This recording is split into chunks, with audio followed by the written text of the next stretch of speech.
तनी बोला के ले ना छोड़ी सके तोनी ना जेबे त नानू बताऊ सब को दुआरा पे आ गेल है का कितना हाला करत रे हमरे दूरिया पाके। हां त या ना गेले के छौरी तू त और बाप रे बाप पता ना कथि सिंगार पटार में लागा रहित रे।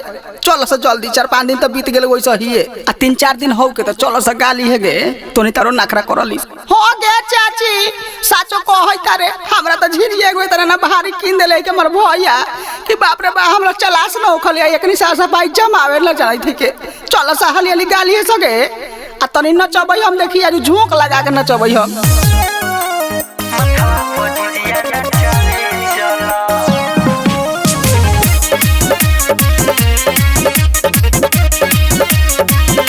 म्यूजिक बाय मंटू मनी। गावे चलो सखी गावे चलो मथवा पर झिझिया नचावे चलो।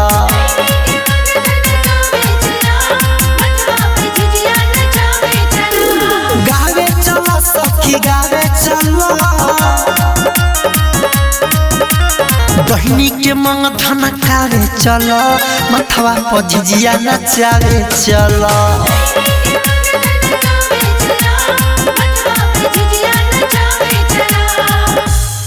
आगे सखी सब गावे गावे कोइले होई हमनी का नायका जमाना के बड़ी होई हमनी के कैसन गबई गे। अरे छौरी तो चाची के कोन कहताऊ खूब बढ़िया गावलै।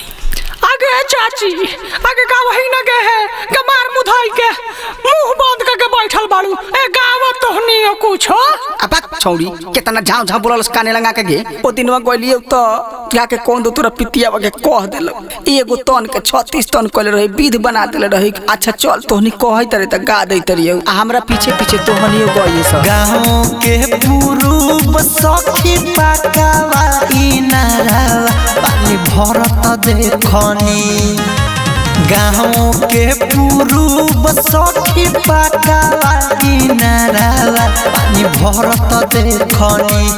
ओझा डोइनी के पाजावा में भरत देखनी।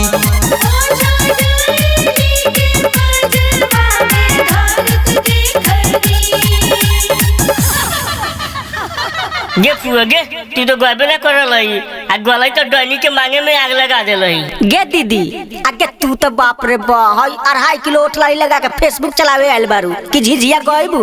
अरे छौरी इतना ऐठ मत एगो हमई चलाविले तू न चलावलस का गावई तरिया हमरा पीछे पीछे गाव तोहनी। घूमे पीछे ओकरा 10 गोइया रे सखी घूमे पीछे ओकरा 10 गोइया रे सखी। कादो डहिनी के पतोहिया हवे छिना रे सखी।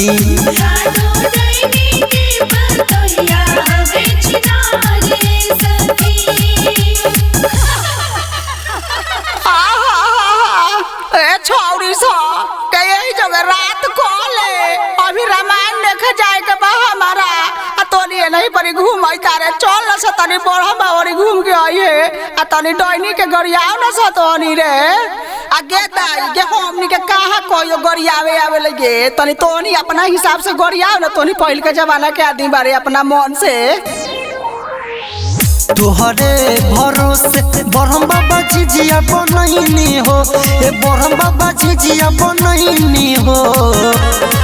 तोहरे भरोसे बरहम बाबा झिझिया बनैनी हो ए बरहम बाबा झिझिया बनैनी हो। ए बरहम बाबा झिझिया पहोखी न सहाय बालकवा तोहर कुछियो न जाने हो।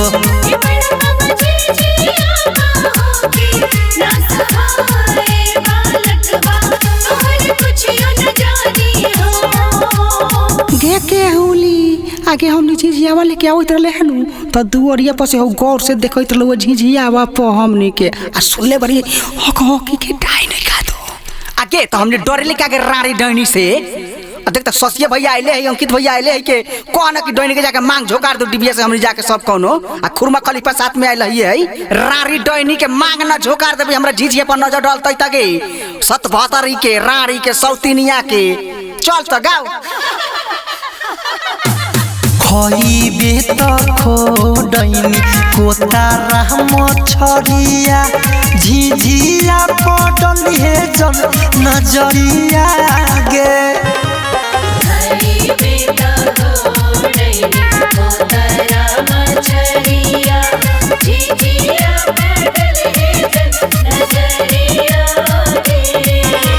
सीखले तो सीखले पतोहियो के सीखले झिझिया पडल हे जन नजरिया गे